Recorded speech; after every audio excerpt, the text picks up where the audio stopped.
example and help them get through. You seen it as a one-on-one. They did a follow-up with you. That follow-up got you to this intro meeting. This intro meeting got you to make a bigger names list. Actually, never thought of that. Your goals and dreams are in view. So what do we do? Look, I don't want to be the burster of bubbles. Actually, that is kind of what I do for a living. But the facts are, when you see something that sounds too good to be true, it probably is too good to be true. Sounds too good to be true. Well, I gotta admit, there are some things that sound too good to be true, and they are too good to be true. This just makes logical sense, Scooter. The facts are that we all buy products every day anyways. Bonvera set up contracts with certain suppliers.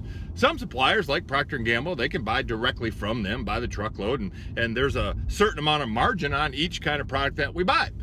The question is, where does that margin go? Every product in the world has margin in it, and this margin can vary from just a little bit to 80, 500% margin on some products there, Scooter. So a company like Bonvera comes along and they can deal directly with some of these manufacturers. For instance, Procter & Gamble. You can buy many products from Procter & Gamble. And then that margin then would either be used to pay national wholesaler, regional wholesaler, local wholesaler, advertising. But Sam Walton still has a store.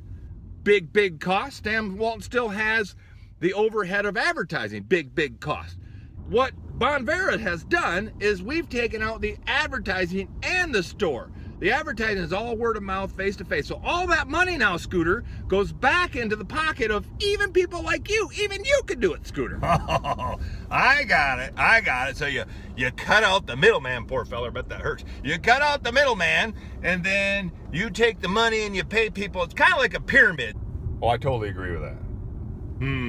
A pyramid. That's an original one there, Scooter, a pyramid. But your comment about making money off of people, off of friends, that's ludicrous, Scooter. The fact is, every company in the world makes money off of people. Oh, you'd like everybody to believe that. Don't believe them. So Bonvera comes along, they can buy directly from, say, a Procter & Gamble, somebody like that, all the products that you're already using. So we don't have to sell anything, Scooter. Me personally, I wouldn't want to be a part of any business that makes money off of people. Just wouldn't want to do it.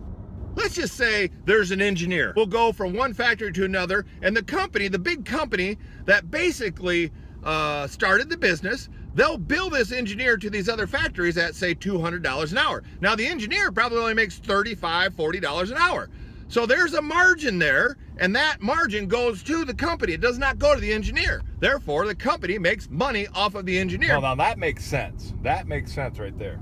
So how franchising really started, where it really became popular, was through Ray Kroc. Ray Kroc didn't start McDonald's, and he didn't invent franchising. But what he did was he talked some of his friends into, hey, this is a good idea. If you build a McDonald's restaurant, chances of you making money are really, really good. Now, you wouldn't understand that, Scooter, if you've never owned a business or made money, but... Oh, yeah. Get them. You tell them. Absolutely. Get them. The person that set up the franchise got paid a little bit, Ray Kroc, but the person that owned the franchise got paid a lot more.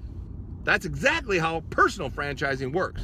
Yeah, but the problem, though, I got the problem now. All that middleman stuff divided up into personal franchising. I gotta admit, that makes sense to me. It really does. However, the big company, this Bonava or whatever you call it, can't they keep all the profit? They could change the deal. You can tell Straight Shooter's done his research here. He's got the facts and figures, Scooter. You're just running your mouth, man. I'm starting to lose faith in you. I don't know if I'm gonna let you my car again. So you haven't heard of anything like this before. Bonvera, in fact, can only keep up to 10%. Anything more than 10% that Bonvera profits goes back down to pay the associates. There's not any other company out there like that. Yeah. Scooter. No, the 750 channels or whatever. That'd be great. That I'll pay. I promise. Comcast I'm talking to. I love these Starbucks double, triple macchiato. This was only $6.50. It wasn't too bad at all. You can put me on it then. Good. All right. 750 channels. I got it. Wow. You know, I go to Costco right now and I can buy my pickles in a 55-gallon drum and I save a little bit of money. And I can go online and they got Ebates, rebates, and all these different things. So what's the difference between that and what you're doing? There's nothing wrong with saving money. There's nothing wrong with being frugal. Buying pickles in a 55-gallon drum at Costco might be fun. I mean, you can cook them, fillet them, and slice them and dice them. And after a while, pickles get old, right? We don't tend to save money. We tend to throw it away ultimately. The whole premise of the Bonvera compensation plan Is it to be the next eBay? Certainly you can save money. Certainly there's other incentives why you would want to buy a Bombera. You get paid, Scooter. You cannot save your way to freedom, Scooter. Those are the facts. But I can't seem to find the money to start in business. I mean, it's not like money grows on trees. I got basic needs that I got to meet. If I don't meet those needs, I'm not going to make it. Those are simple facts. So I think your business makes sense. I think it might even work.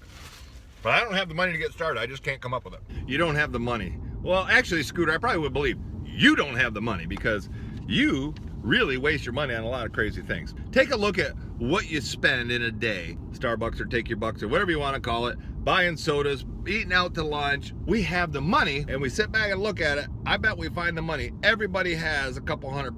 12-year-old kids have a couple $100. They can go cut some grass or something. To get started in business, that's about what it costs, Scooter. I just can't seem to get ahead. I don't know if that means anything to you, but I get a little bit of money in my savings account and it's gone. I can't get ahead. All you have is an opinion. An opinion is like a belly button, man. You have one, but you don't really need it. It doesn't do anything for you.